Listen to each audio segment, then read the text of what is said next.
गर्भावस्था की सामान्यतः अवधि 270 से 280 दिन या 9 माह या 10 दिन होती है। ठीक है भाई। शैशवावस्था सीखने का आदर्श काल किसने कहा है? तो वैलेंटाइन महोदय ने कहा था कि शैशवावस्था सीखने का क्या है? आदर्श काल है। उसके बाद 20वीं शताब्दी बालक की शताब्दी है, किसने कहा था? क्रो एंड क्रो महोदय ने। 20वीं शताब्दी बालक की शताब्दी क्रो एंड क्रो महोदय ने इसलिए कहा था क्योंकि 20वीं शताब्दी में बच्चों के ऊपर सबसे ज़्यादा क्या हुआ था? विकास की बात की गई थी। बच्चों के ऊपर सबसे ज़्यादा बात की गई थी, इस वजह से इस शताब्दी को हम 20वीं शताब्दी या बालक की शताब्दी के नाम से जानते हैं। शैशवावस्था एक खतरनाक एवं अपीलीय काल है, किसने कहा था? तो हरलाक महोदय ने कहा था कि शैशवावस्था एक क्या है? खतरनाक काल है और अपीलीय काल है। यहाँ पे बच्चों को बहुत क्या है? देखभाल करने की जरूरत होती है। उसके बाद आपके फ्रायड महोदय आते हैं, वो कहते हैं कि बालक अपने चौथे अथवा 5वें वर्ष में जो कुछ भी बनना होता है बन जाता है। तो किसने कहा था?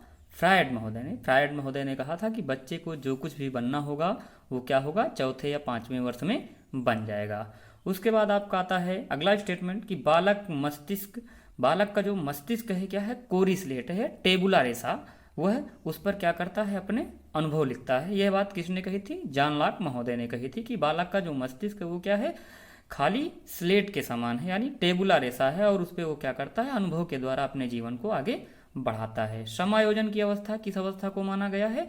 शैशवावस्था को माना गया है। बक की अवस्था किस अवस्था को कहते हैं? तो पूर्व बाल्यावस्था का जो समय होता है वो क्या होता है? बक की अवस्था होता है। फिर आपका आता है खिलौने की अवस्था। तो खिलौने की अवस्था किस अवस्था को माना गया है? बाल्यावस्था को माना गया है क्या? खिलौने की अवस्था। फिर आपका आता है क्या? क्षणिक संवेग की अवस्था। तो क्षणिक संवेग की अवस्था किस अवस्था को कहते हैं? शैशवावस्था को कहते हैं। संस्कारों के विकास की आयु किस अवस्था को कहते हैं? शैशवावस्था को कहते हैं। कल्पना जगत में विचरण करने की अवस्था किस अवस्था को कहते हैं? शैशवावस्था को कहते हैं।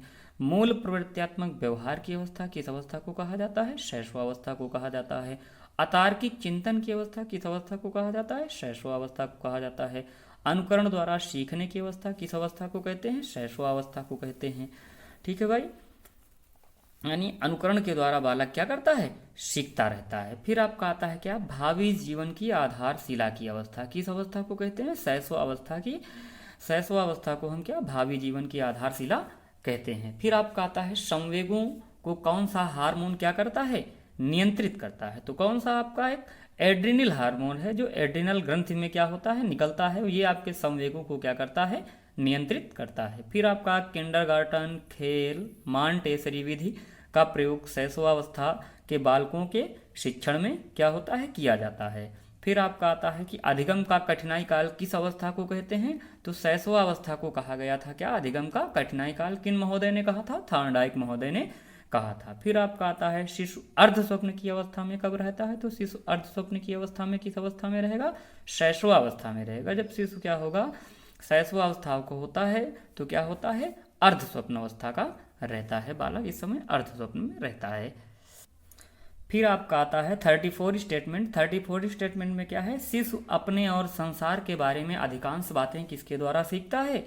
खेल के द्वारा सीखता है। किसके द्वारा? खेल के द्वारा सीखता है। तो किसने कहा था? स्ट्रैंग महोदय ने कहा था। फिर आपका आता है बाल्यावस्था मिथ्या परिपक्वता का काल या झूठी अवस्था या छद्म परिपक्वता का काल होता है। किसने कहा था? रॉस महोदय ने कहा था। क्योंकि इस वजह से कहा था इस अवस्था को कि बालक का जो विकास होता है इस अवस्था में क्या होता है? धीमी गति से होने लगता है। इस वजह से इस अवस्था को रॉस महोदय ने कहा था क्या? झूठी अवस्था, यानी किसी प्रकार के कोई प्रभाव बालक के ऊपर नहीं पड़ता। फिर आपका आता है बाल्यावस्था क्षणिक बौद्धिक काल की क्या है? अवस्था है। इसको किसने कहा था? हॉलिंगवर्थ महोदय ने कहा था। किसने कहा था? हॉलिंगवर्थ महोदय ने कहा था कि बाल्यावस्था क्या है? क्षणिक बौद्धिक काल है, यानी मॉरन हर्डिल है। इस अवस्था में बालक अपनी नाक के आगे कुछ नहीं देखता है। फिर आपका आता है 37 स्टेटमेंट। इसमें क्या होता है? ऐसा शायद ही कोई खेल हो जिसे 10 वर्ष के बालक न खेलते हों। ये किसने कहा है? तो स्ट्रैम महोदय ने कहा था कि कोई भी ऐसा खेल नहीं है जिसे 10 वर्ष के बच्चे न खेलते हों। फिर आपका आता है कि बाल्यावस्था जीवन का अनोखा काल है। किसने कहा था? तो कार्ल एवं ब्रूस महोदय ने कहा था कि बाल्यावस्था क्या है? जीवन का अनोखा काल है। सबसे ज़्यादा मस्ती बालक क्या इसी में करता है। फिर आपका आता है बाल्यावस्था जीवन का निर्माणकारी काल है। किसने कहा था? फ्रायड महोदय ने कहा था। फ्रायड महोदय ने कहा कि बाल्यावस्था जीवन का क्या है, निर्माण कार्यकाल है, क्योंकि मनोवैज्ञानिकों का मानना है कि बालक क्या होता है, 6 वर्ष के बाद ही विद्यालय जाना प्रारंभ करता है। उसके बाद बाल्यावस्था प्रतिद्वंदात्मक सामाजिकरण का काल है, किसने कहा था, किलपैट्रिक महोदय ने कहा था। किलपैट्रिक महोदय ने कहा कि बालक के अंदर क्या होती है, प्रतिद्वंदात्मक की क्या होती है, भावना पाई जाती है, किस अवस्था में, बाल्यावस्था में।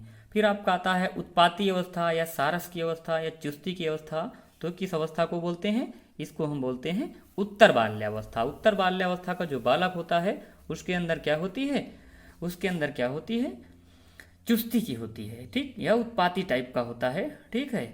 उसके बाद या इसे हम अपचारिता का भाव भी कहते हैं कि बालक के अंदर क्या होता है, अपचारिता का भाव पाया जाता है। आपने देखा होगा कभी कभी बच्चे क्या होते हैं, किसी घर में बेल लगी होती है उसको बार बार बजाकर क्या करता है, भाग जाता है, या गमले को क्या करता है, गिरा देता है, साइकिल स्टैंड पे साइकिलों को क्या करता है, गिरा देता है, ठीक है। उसके बाद क्या आता है आपका समूह, टोली, गिरोह, गैंग एज की अवस्था, किस अवस्था को बताया गया है, बाल्यावस्था को बताया गया है। समलिंगी समूह की भावना की अवस्था, किस अवस्था को बताया गया है, बाल्यावस्था को बताया गया है। फिर आपका आता है संचय करने की प्रवृत्ति की अवस्था, किस अवस्था में, बाल्यावस्था में होती है। बाल्यावस्था का जो बच्चा होता है उसके अंदर क्या होती है, संचय करने की प्रवृत्ति होती है, बहुत से खिलौनों को क्या करता है, संचयित करता है। फिर आपका आता है खेल की आयु की अवस्था। खेल की आयु की अवस्था किस अवस्था को माना गया है, बाल्यावस्था को माना गया है, कि बाल्यावस्था में बालक क्या करते हैं, खेल, खेल में सब कुछ सीखते हैं। फिर आपका आता है बहिर्मुखी स्वभाव की अवस्था। बालक के अंदर क्या होता है, बहिर्मुखी स्वभाव होता है, जैसा कि हालिंगवर्थ ने बताया है कि मॉरल हर्डिल, ठीक है। रचनात्मकता की प्रवृत्ति की अवस्था बालक के अंदर किस अवस्था में होती है, बाल्यावस्था में होती है। बाल्यावस्था में जो बालक होता है उसके अंदर किसकी प्रवृत्ति पाई जाती है, रचनात्मकता की प्रवृत्ति पाई जाती है, यानी क्रिएटिविटी उसके अंदर क्या होती है, बहुत ज़्यादा होती है। फिर वैचारिक अवस्था का काल किस अवस्था को माना गया है, उत्तर बाल्यावस्था को माना गया है। अब बालक इसमें अपने विचारों के माध्यम से क्या करता है, सीखता है। फिर आपका आता है प्रारंभिक विद्यालय की आयु। प्रारंभिक विद्यालय की आयु किस अवस्था को माना गया है, बाल्यावस्था को, या उत्तर बाल्यावस्था को भी हम क्या करते हैं, प्रारंभिक विद्यालय की आयु के रूप में जानते हैं। फिर आपकी आती है गंदी आयु की अवस्था। किस अवस्था को माना गया है, बाल्यावस्था को माना गया है। गंदी आयु किस अवस्था को, बाल्यावस्था को माना गया है। कुछ माता पिता और अभिभावकों का कहना है कि गंदी आयु होती है। उसके बाद बाल्यावस्था को शैक्षिक आयु किसने कहा था, तो बाल्यावस्था को शैक्षिक आयु ब्लेयर एवं जॉनसन महोदय ने कहा था। फिर आपका आता है कि बालक क्या, क्यों, कैसे, कौन आदि जैसी प्रश्नसूचक बातें किस मानसिक आयु में उठाता है, तो किस मानसिक आयु में, आपका 5 वर्ष की मानसिक आयु में उठाता है। मैं, तुम, मेरी, तुम्हारी जैसी बातें किस मानसिक आयु में बालक करता है, तो किस मानसिक आयु में करता है, 5 वर्ष की मानसिक आयु में बालक क्या करता है, मैं, तुम, हम की बात करने लगता है। धन्यवाद।